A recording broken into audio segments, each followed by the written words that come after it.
Gunnery Sergeant Miller barked, his voice slicing through the tense quiet. He wasn't looking at the Marines, his stare fixed on the old man standing quietly behind the firing line. "Do you even know where you are, old man?" Dean Peters, 82, wearing worn jeans and a faded work shirt, didn't move.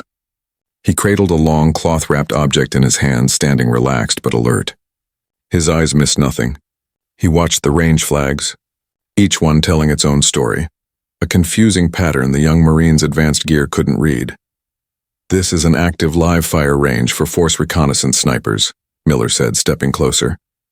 Miller was the image of the modern soldier, fit, confident, and outfitted in the latest tactical equipment. A ballistic computer hugged his wrist. "That device is worth more than the car you drive.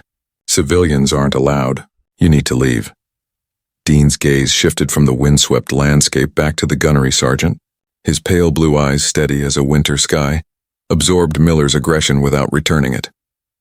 "The wind's tricky today," Dean said softly. "It's not one wind, it's three," Miller snorted. Some of the younger Marines squirmed. They'd been at this since morning. Their top-of-the-line Kestrel anemometers gave conflicting data.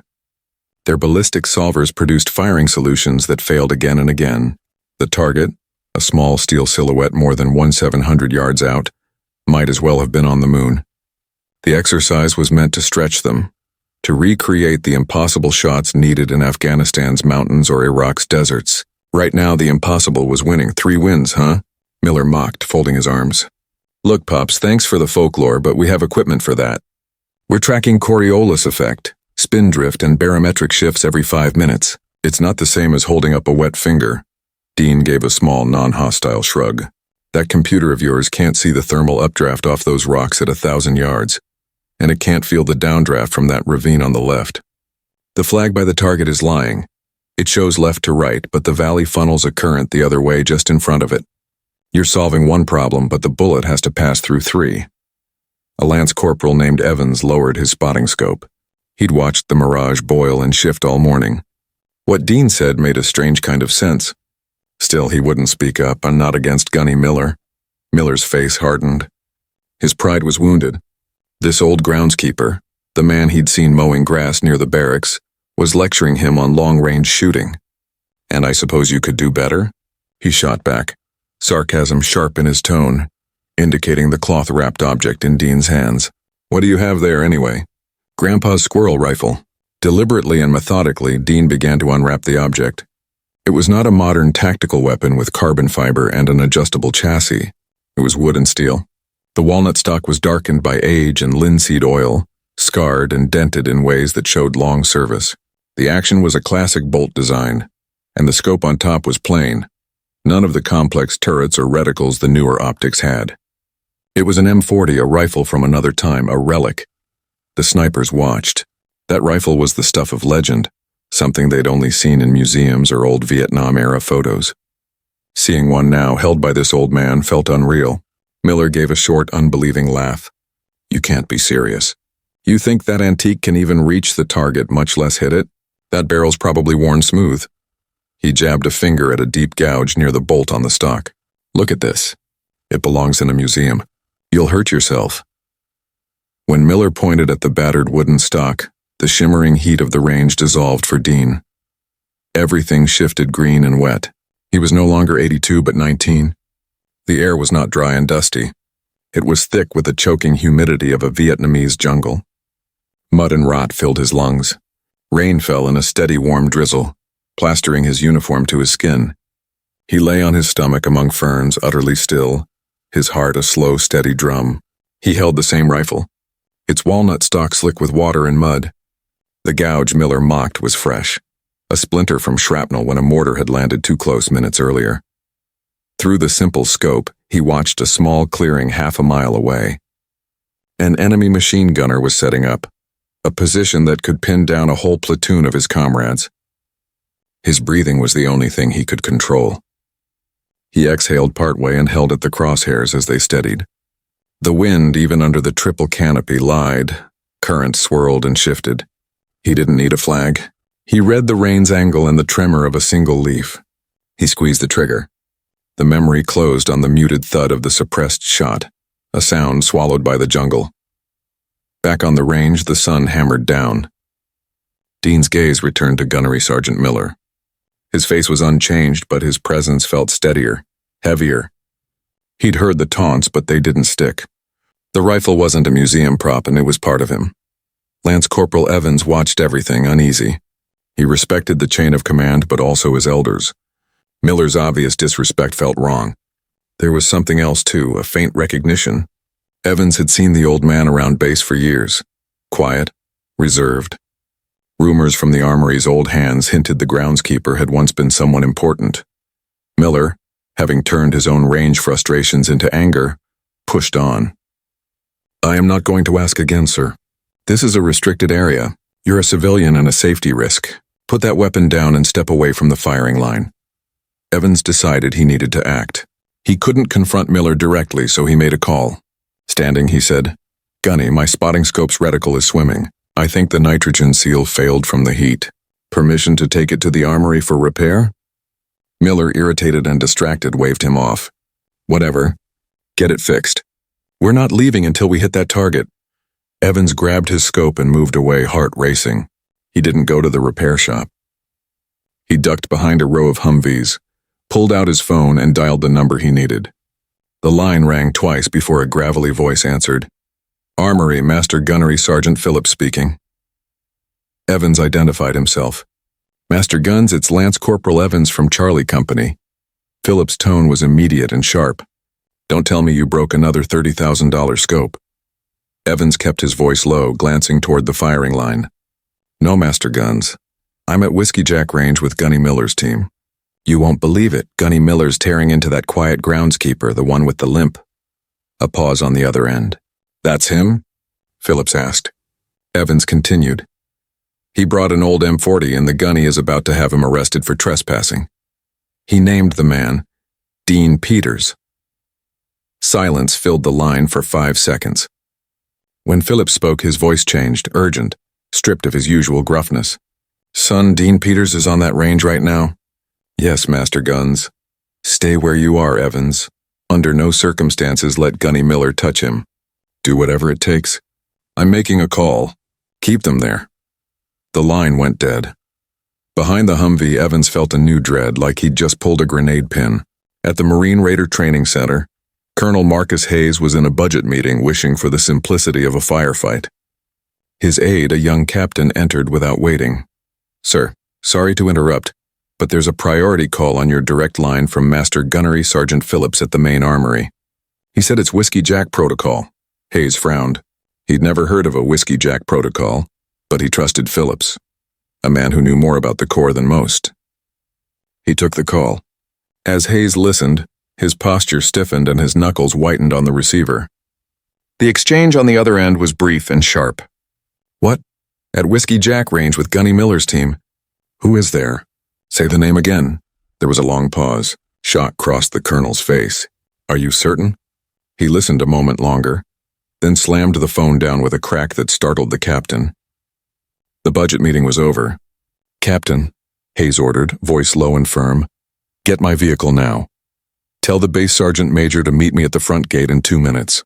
We're heading to Whiskey Jack Range. Lights and sirens all the way." Back at the range, Gunnery Sergeant Miller had lost his patience. The old man's calm refusal to react only fueled his frustration. "That's it. I'm done with this nonsense," Miller snapped, his voice rising. Stepping forward, he invaded Dean's space. "Sir, I am issuing a direct order for you to leave this installation. If you don't comply, I'll detain you myself and have the MPs escort you to a holding cell." To make his point clear, Miller placed a firm hand on Dean's shoulder, intending to move him away from the firing line. "You're interfering with a live fire exercise and endangering my Marines. We're finished talking." Dean didn't move or react. His gaze fell briefly to the Marine's hand on his shoulder, then rose to meet Miller's eyes. There was no fear or anger in his look, only a quiet, weary pity. That was when the first siren cut through the air. It began as a faint wail, strange and out of place in the stillness of the range. Every head turned toward the long dirt road leading from the main base. A cloud of dust rose in the distance, growing fast. It wasn't one vehicle, it was a convoy. 2 black command Humvees followed by a military police cruiser. their lights flashing silently in the bright sun as they tore down the road. The vehicle skidded to a stop just yards from the firing line. Doors flew open before the engines even stopped running. The first to step out was Colonel Hayes, his uniform spotless, his expression hard and focused. Right behind him was the base sergeant major, a man built like solid rock. The range fell silent. Every sniper stood at attention, the confrontation forgotten. Gunnery Sergeant Miller froze, his hand still resting on Dean's shoulder, confusion and dread spreading across his face. In 15 years of service, he had never seen the base commander and sergeant major appear anywhere, let alone a shooting range, with such urgency. Colonel Hayes didn't acknowledge Miller. His attention was locked solely on Dean. He strode forward, boots crunching against the gravel, stopping right in front of the old man. His eyes fell to Miller's hand still resting on Dean's shoulder, narrowing sharply. Miller instantly withdrew it as if burned. Then something happened that left everyone speechless.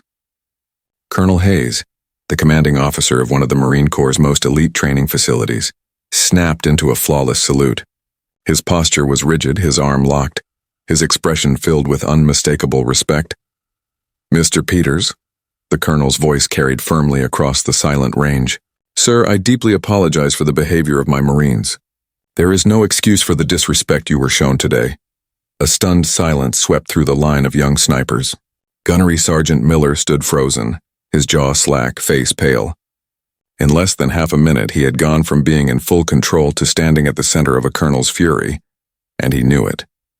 The sergeant major stepped up to Miller and spoke in a low, controlled tone that carried quiet authority. "Gunnery Sergeant, what in God's name were you thinking?" Colonel Hayes stood motionless, maintaining his salute until Dean gave a slow, weary nod. Only then did the colonel lower his hand and turn to the group of stunned snipers. His voice was calm yet sharp with authority. "Marines," he began, his tone leaving no space for misunderstanding.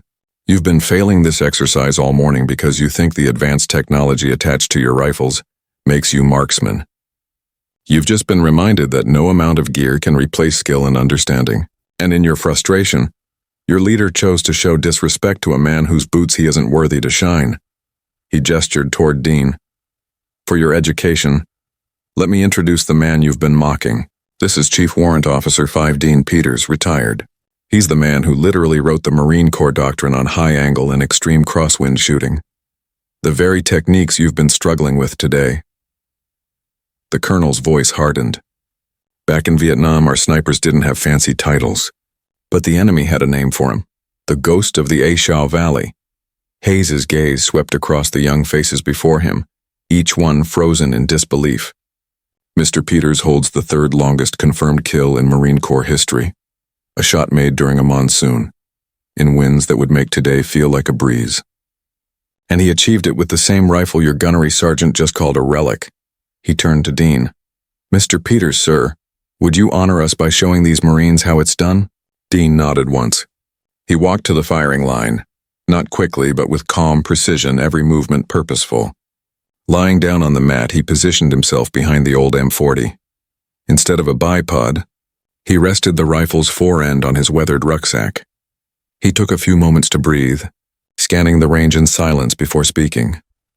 "Your computers look for numbers," he said evenly, addressing the group. "You need to look for signs. See that shimmer above the rocks at 1,000 yards? It's drifting right to left. That's heat pushing the wind that way. But look farther out at the grass on the berm at 1,500. It's barely moving, leaning toward us. The air's rolling back on itself there. And the flag at the target, that's catching the upper current. It's deceiving you. What you need is a window in the wind." He made a few careful adjustments on the scope, quiet, confident clicks made by instinct and experience rather than guesswork. Settling his cheek against the smooth, worn stock, he took a long breath, released half, and the entire range went silent. The M40's report was sharp and clean, a sound that belonged to another era. Every spotting scope turned toward the target. 2.5 long seconds passed before a faint metallic clang echoed back across the range. A perfect, dead-center hit. The Marines erupted in applause and cheers and a rush of relief, respect, and admiration. Colonel Hayes allowed himself a small, proud smile before turning his cold gaze toward Gunnery Sergeant Miller. "Gunnery Sergeant, he said quietly, his tone cutting through the noise. Your arrogance blinded you. Remember this, your duty isn't only to be a skilled sniper. It's to train others to become even better. You had a living legend standing in front of you, a resource beyond value, ready to share his experience at no cost. And you treated him like he didn't belong here. You failed. Miller stood stiffly, his expression a mix of shame and remorse. No excuse, sir. There isn't one, the colonel replied firmly. You and your entire team will undergo 1 week of remedial training in wind estimation and fieldcraft. Your instructor will be Mr. Peters, provided he agrees to the assignment. Dean slowly pushed himself up, his joints creaking slightly. He walked toward Miller, who kept his eyes down. Dean placed a steady hand on the younger Marine's shoulder, the same one Miller had grabbed in anger only minutes earlier. The gear helps, Dean said quietly, his tone calm and measured. But it doesn't replace what's in here. He tapped his temple with a weathered finger. The wind doesn't care about your computer, Gunny, it simply exists. You need to listen to it, not just measure it. Holding the old rifle again, its balance familiar in his hands, a brief memory returned to Dean, warm and vivid. He was a young corporal, barely 20, when an old master sergeant, a veteran of the Chozin Reservoir, handed him this very rifle. The wood was newer then, the barrel dark with fresh bluing. She's not fancy, son, the veteran had said in a raspy voice. She's heavy and she'll kick if you don't hold her right. But she'll never lie to you. The wind, the heat, the jungle, they'll all lie. Learn her language. Trust what she tells you. That rifle was never just a weapon, it was a legacy. A piece of wisdom passed from one generation of marksmen to the next. In the weeks that followed, the atmosphere at Whiskey Jack Range changed entirely. Each morning, an elite team of Marine snipers, including a humbled gunnery Sergeant Miller, sat in a semicircle on the dusty ground. Their rifles were set aside. They were there to listen. At the center sat Dean Peters, holding nothing more than a blade of grass. He showed them how its movement could reveal more than a $10,000 weather station ever could. He taught them how to read mirage patterns not as obstacles but as maps of the air itself. He reintroduced patience, awareness, and intuition, qualities that had been lost to overdependence on technology. Within months, the Marine Corps added a new section to its advanced sniper training program, officially naming it the Peters Wind Doctrine. About a month later, Miller, dressed casually on a Saturday afternoon, was browsing a hardware store for sprinkler parts when he spotted a familiar figure in the next aisle, studying packets of tomato seeds. It was Dean. Taking a steadying breath, Miller approached. "Mr. Peters," he said softly. Dean looked up with a warm, knowing smile. "Gunny, how are those tomatoes of yours coming along?" Miller blinked, surprised. "Sir?" "I saw you planting them last week," Dean said with a wink. "You set them too close together. They'll crowd each other out." Miller felt a wave of humility, but this time it wasn't shameful. It was grounding. "Sir, I just wanted to thank you. I learned more in that 1 week than in 5 years of my career." Dean smiled, genuine and kind. He clapped Miller on the shoulder. "You're a good Marine, son. You were just trying to read the book instead of the weather."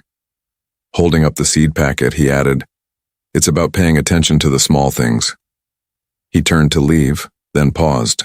"Just keep listening, son. Always keep listening." Miller watched him go.